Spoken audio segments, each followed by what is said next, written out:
Στο σημερινό επεισόδιο επιστρέφουμε σε ένα ακόμη βίντεο με θέματα σχολικά βιβλία των άλλων χωρών. Μετά από μια ασυνήθιστη καθυστέρηση για τα δεδομένα του καναλιού λόγω κάποιων άσχετων υποχρεώσεων, έλεγξα προσεκτικά τα σχόλια των προηγούμενων βίντεο ώστε να επιστρέψω με μια χώρα που θα ενδιαφέρει τους περισσότερους από εσάς και νομίζω ότι βρήκα κάτι ενδιαφέρον.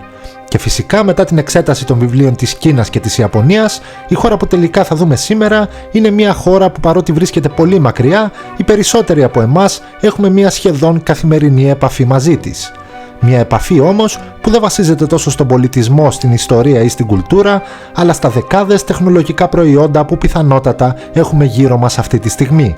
Μιλάμε φυσικά για την Νότια Κορέα.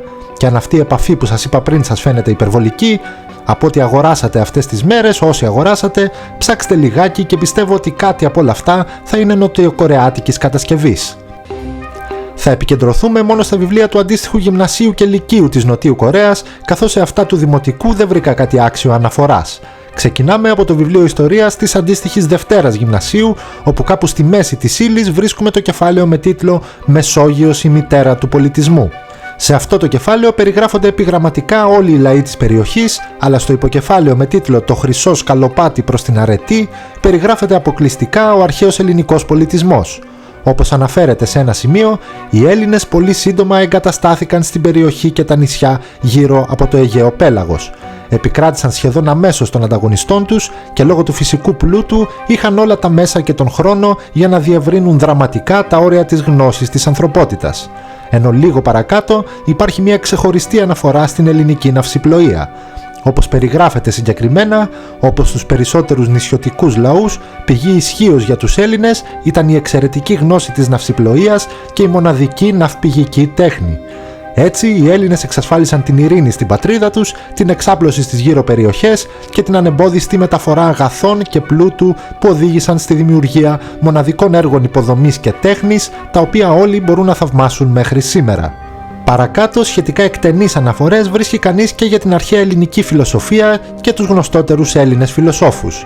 Όπως περιγράφεται σε ένα σημείο, η δημοκρατία που επινοήθηκε και εφαρμόστηκε στην Αθήνα, εκτός από την δίκαιη διακυβέρνηση, μετέδωσε στους επιφανείς Έλληνες και την ηθική ελευθερία να σκέφτονται πέρα από το στενό συμφέρον, ακόμη και στις πόλεις που η δημοκρατία δεν εφαρμόστηκε.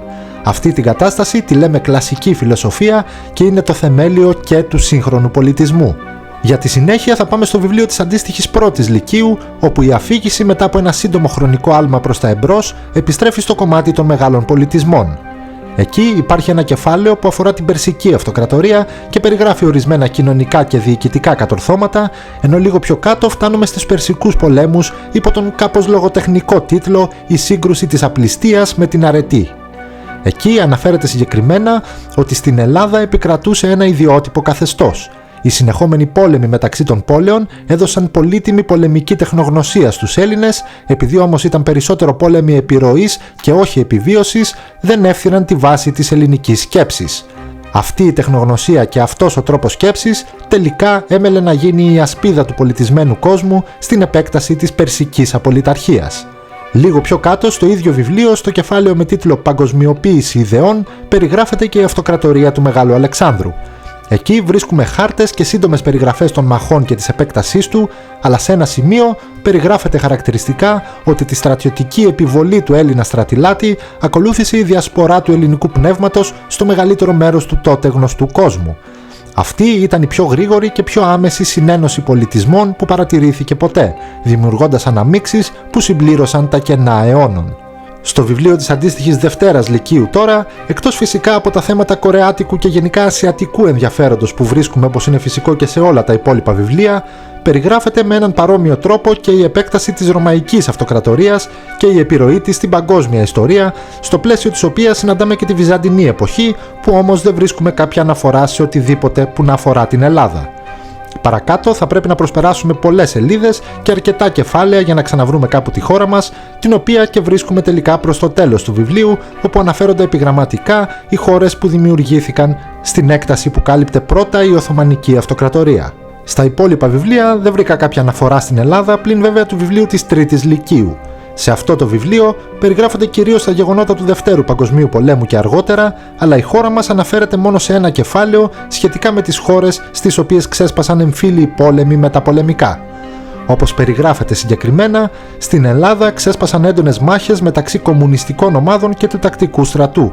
Οι πρώτες, με την υποστήριξη της Σοβιετικής Ένωσης, διεκδικούσαν βίαια ένα σοσιαλιστικό καθεστώς, πράγμα που το μεγαλύτερο μέρος της κοινωνίας δεν επιθυμούσε.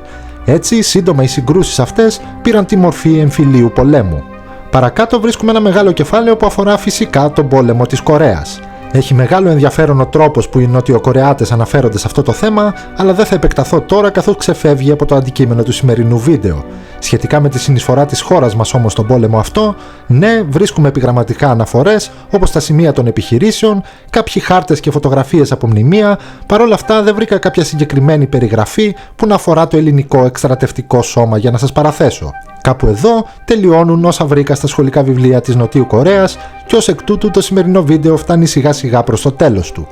Πείτε μου στα σχόλια τη γνώμη σας και βέβαια μην ξεχνάτε ότι μπορείτε πάντα να επισκέπτεστε την ιστοσελίδα μας για να βρίσκετε ενδιαφέροντα ιστορικά θέματα και αν θέλετε να τα λέμε και πιο άμεσα βρείτε μας στα social media που αναφέρονται στο κουτί της περιγραφής.